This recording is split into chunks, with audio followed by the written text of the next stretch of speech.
Quelques swings d'essai, regardez-moi ce paysage derrière. C'est fabuleux, on va jouer aujourd'hui le golf du lac de Tignes. Et pourquoi ça s'appelle le lac de Tignes? Parce que regardez, le lac de Tignes est juste là, c'est un golf de montagne, un pur golf de montagne. On vous avait fait découvrir il y a quelques années le golf de Chamonix, qui était un golf à la montagne, parce qu'on voyait les montagnes. Là, on est vraiment au cœur des montagnes, ça monte, ça descend, il y a des par 3 incroyables. Regardez-moi cette vue, sur ce trou numéro 1. Bref, on va juste se régaler, on va voir des animaux. On est en mode montagne, on va faire de la rando, on va respirer, ça va être génial.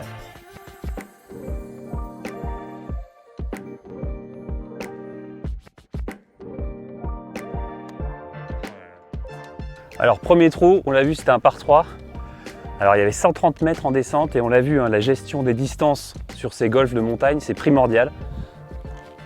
On a joué un petit fer 9, alors que normalement 130 mètres, c'est plutôt un fer 7.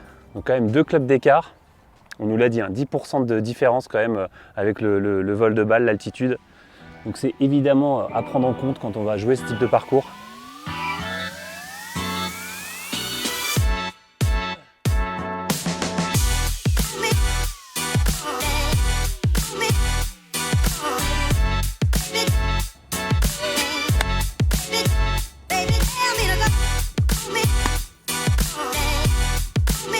Salut Hugo.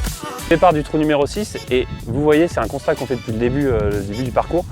Les fairways sont hyper étroits, c'est hyper dur de les choper, surtout qu'on voit un tout ramène vers le lac et c'est un peu en dévers et donc du coup il faut être vraiment précis et s'habituer aux rebonds qui sont parfois un peu hasardeux. Voilà, un peu à gauche. Est-ce qu'elle va prendre le bon kick? Ah, c'est pas, non, elle est peut-être restée un peu dans le rough à gauche. Mais elle est trouvable. Et en plus, ce qui est encore un peu plus perturbant, mais qui est assez drôle, c'est qu'on voit des marmottes. Mais ce qui est pas drôle, c'est que parfois les balles peuvent rentrer dans les trous de marmottes. Et donc là, on peut même pas le prouver et elles sont même plus trouvables.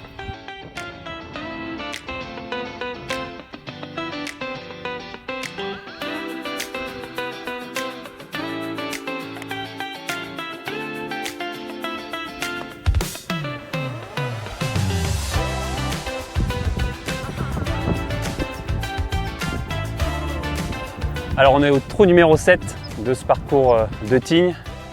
La vue déjà, bon on le dit depuis le début du parcours, hein, mais la vue est incroyable. Et surtout le green, venez voir, il est tout en bas. Il est tout en bas, là-bas. Il y a 80 mètres de dénivelé à peu près. On est sur le trou le plus haut d'Europe. On est à 2200 mètres. Donc là on est à 160 mètres, 2200 mètres, 80 de dénivelé. Pour moi ça va être un 7 ou un 8, c'est assez compliqué de décider. Je vous propose quand même de poser la question à Basile D'Alberto, qui est un peu qui est le cadet de Julien Brun qu'on a rencontré récemment. Il va donner son avis sur la question et puis après on va jouer et voir si on fait un bon coup ou pas. Salut à tous, chers amis golfeurs. Alors, le golf en haute altitude, en montagne, c'est jamais simple à trouver les bons clubs. Donc là, à 2200 mètres d'altitude à Tignes, on va parler sur du 15%, donc un coup de 160 mètres. Devient tout de suite déjà 136 avec l'altitude. Après vous avez la dénivelée, donc 80 mètres de dénivelé c'est quand même beaucoup, il va falloir enlever aussi par rapport à ça. Et un autre facteur aussi très important, c'est une balle en altitude n'est jamais trop impactée par le vent. Si le vent est contre, elle va prendre moins de vent contre, si le vent est avec, elle va prendre moins de vent avec. L'air est plus fin quelque part, la balle traverse beaucoup plus facilement dans le vent avec l'altitude. Donc là, conseil de caddie, donc déjà, il faut regarder où on veut être. Est-ce qu'on veut être plutôt à l'entrée du green ou au fond? Là, j'ai l'impression qu'il faut être mieux à l'entrée du green. Donc déjà, la distance avec l'altitude, ça devient 136 et pas 160. On veut être sur la première partie du green et il y a la descente. Donc on va vraiment partir sur un coup de 125 mètres. 120 mètres, voilà. Et le plus important, c'est vraiment de se dédier au coup, de jouer le coup à 100%. Il faut avoir l'envie de faire un trou en 1, justement, sur ce par 3 de Tignes incroyable. Sur tous les par 3 en descente, on a quand même une chance énorme de voir sa balle arriver au green et près du trou si on fait un bon coup. Donc jouez le coup à 100%, ne retenez rien, c'est très important. Et puis voilà, prenez votre décision, donc 15% avec l'altitude, prenez votre club, jouez-le à 100% et ce sera le meilleur moyen de prendre plaisir. Voilà, bon golf à tous. Bon, alors sur les conseils de Basile, je vais prendre un fer 8 et voir ce que ça donne. Et puis après, on va prier. On va essayer de ne pas tomber déjà. Donc c'est quand même assez impressionnant. Et puis surtout, on a le lac qui nous tend les bras. Allez.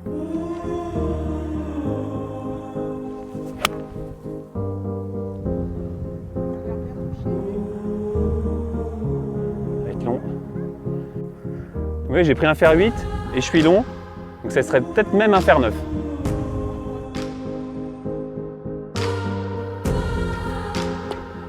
Voilà, on vient de boucler ce trou numéro 7, trou iconique du golfe de Tignes. On le rappelle, 160 mètres en descente, 80 mètres de dénivelé, un trou où il faut surtout accepter de jouer un pitch ou un fer 9 pour faire 160 mètres. C'est pas évident, mais il faut jouer à fond et croiser les doigts pour que la balle touche le green.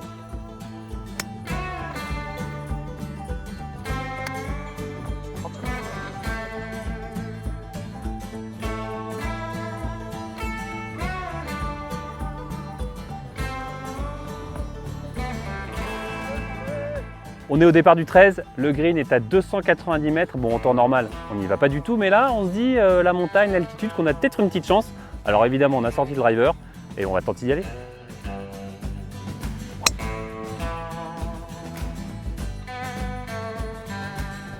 Allez, on va voir ce que ça donne.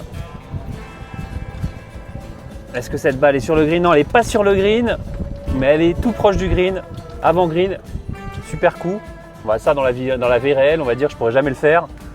Mais ça, c'est ça qui est bien dans les golf montagne, c'est que les rêves deviennent réalité.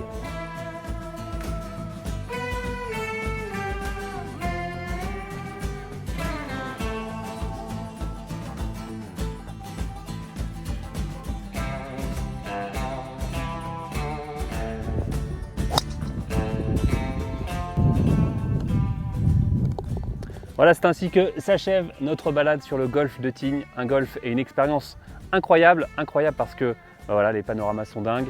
On a des trous en hauteur avec des vues sur le lac. Et puis voilà, l'altitude aide énormément aussi pour toucher les par 5 en 2. Nous, ça ne nous arrive pas souvent. Et avant de se quitter, je vous propose d'aller tout là-haut. Je vous en dis pas plus, mais une compétition hors du commun.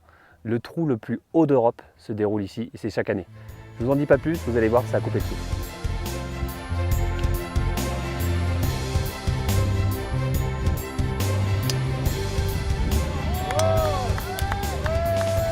Pas vraiment une compétition, c'est plutôt une attraction, un truc, quelque chose d'unique en fait. Donc c'est ce qu'on appelle le trou le plus haut d'Europe parce que le plus haut du monde est situé en Afrique du Sud. Donc on n'a pas les mêmes moyens, on ne monte pas en hélicoptère, nous on monte en 4x4, il y a à peu près 20 minutes de montée. Ensuite il y a 5 à 10 minutes de marche un peu sportive, donc c'est un peu dans le raid. Donc on a mis des lignes de vie et les gens vont taper 2 balles là-haut en essayant de toucher le green du 18. Qui a eu l'idée? Alors initialement c'était Guillaume Sauzé qui est pro de golf et Stéphane Sametsky qui est également pro de golf chez nous, qui vient travailler chez nous au mois d'août. Je pense que c'était une idée comme ça autour d'un verre en disant bah tiens, si comme toujours, soir, comme toujours, comme souvent, si un soir on allait taper des balles là-haut dans le couloir des Tuffes. Et puis bah ça a grandi, ils ont pris les pioches, les pelles, ils ont essayé 2-3 plateformes là-haut, mais c'est vrai que c'était toujours un peu instable. Et puis finalement on a trouvé un spot qui était plutôt adapté, où on avait bien le visuel du green. Et puis du coup on a lancé ça en disant bah on va faire jouer les gens. Et puis voilà, c'est devenu un petit événement qu'on fait chaque année, plutôt pour le côté fun que pour le côté fun et spectaculaire et unique.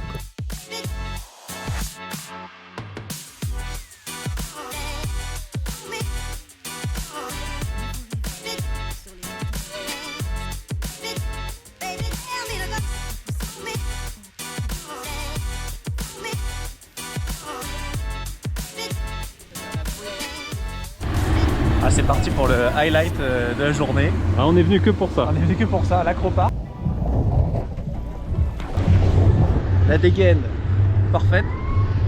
Combinaison Parfaite. combien? 5 mm? 6 mm? Oh, à 8 degrés. Elle est belle l'eau, hein. Attends, regarde. L'eau du lac.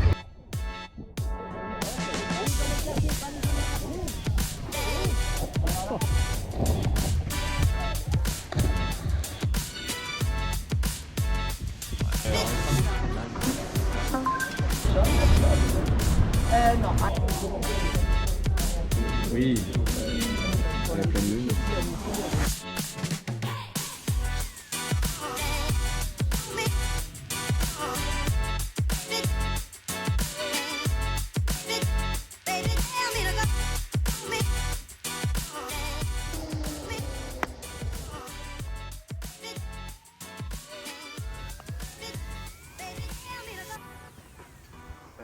Allez, on se retrouve sur le trou numéro 2 du golfe de la Rosière. Regardez-moi cette vue.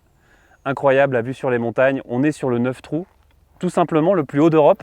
Et on va vous faire découvrir ce parcours aux vues tout simplement incroyables.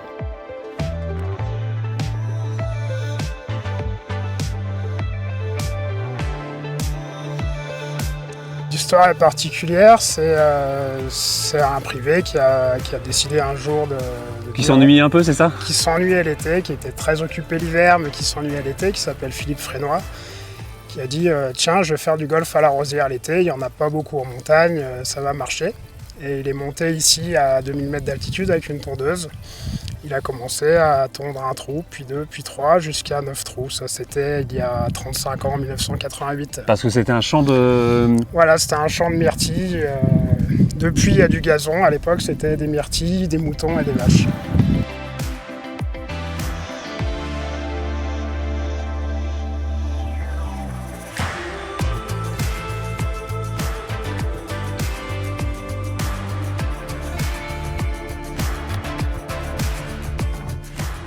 Et donc ce golf est apparu, golf 9 trous, compact, c'est ça? Il n'y a que des par 3? Compact, que des par 3 aujourd'hui, des vrais par 3. On ne se considère pas comme pitch and putt, il y a des vrais coups à taper. Et on travaille sur allonger les trous pour que les bons joueurs puissent se faire plaisir et taper un peu des fers 6, des fers 5. Alors là, évidemment, c'est l'été, il n'y a pas de neige, mais l'hiver, forcément, c'est du ski. Voilà, c'est du ski. Là, on a les pieds posés sur le snowpark de la Rosière. Vous pouvez voir les remontées mécaniques à côté. Donc moi, je suis là l'été sur le golf et l'hiver, je suis sur les pistes moniteurs de ski. Je passe ma vie ici. On était à Tignes, on a vu, c'était un golf 18 trous. Là, c'est on va dire une cible qui est totalement différente. C'est quoi? C'est des gens qui viennent découvrir? C'est beaucoup de gens qui viennent découvrir. Voilà, beaucoup de personnes commencent le golf à la Rosière parce que c'est facile, c'est simple, c'est 9 trous, c'est des par 3. Et on peut dire qu'on se prend pas trop la tête. Ici, ça fait moins peur qu'un vrai parcours, c'est ça? Qu'un vrai parcours. Ça fait moins peur. On peut rentrer habillé en trailer ou en randonneur et on peut jouer au golf comme ça. C'est une belle porte d'entrée facile pour le golf. Les conditions de jeu changent, la balle vole plus, on a les dénivelés. Il faut réfléchir, c'est un parcours. Comme tous les parcours de montagne, ils sont difficiles à jouer la première fois, il faut les connaître. Les conditions météo changent beaucoup également entre le matin et le soir, le vent, la température. Donc il faut être d'ici pour bien le jouer.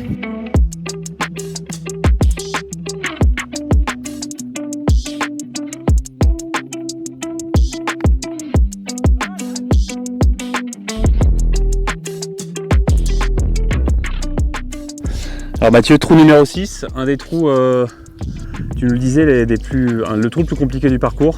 Alors comment faut le jouer? On voit que c'est un green qui est en contrebas avec une sorte de cuvette. Comment on le joue ce trou? Voilà, c'est un trou de 188 mètres en descente, c'est en gros un coup de 150 mètres. Piqué rouge à droite, hors limite et gros bunker derrière. Très petit green. Deux façons de le jouer, dans un bon jour ou dans un très bon jour, on peut viser le green. Si on tombe dessus, elle s'arrête, on est bien. Sinon, il se joue un peu plus court à gauche et gentiment la balle roule vers le trou et une belle balle assurée est possible aussi.